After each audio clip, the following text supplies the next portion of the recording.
Buongiorno amici, ho realizzato questa bambola che è da collezione, è un po' più difficile rispetto ad altri video tutorial, però alla fine non è così complicata, diciamo che piuttosto elaborata nella lavorazione perché è fatta da tanti piccoli particolari. I vestiti si possono togliere e quindi farli altri vestiti alla stessa base della bambola.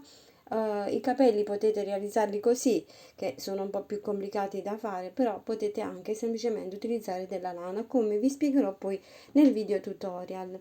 È fatta di tanti particolari perché ha le scarpine che si possono anche togliere, ha le calze fatte in questo modo, qui ha praticamente la gondellina con i ricci, poi ha questa magliettina sopra molto particolare che per realizzarla ci vorrà un po' del tempo, però alla fine viene un lavoro veramente bello.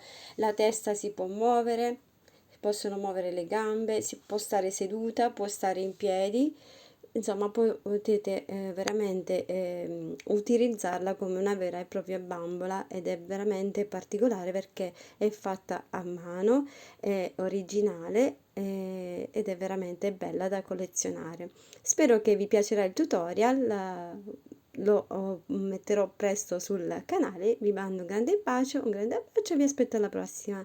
Ciao, un bacio e lavoriamo che ci consoliamo. Ciao ciao!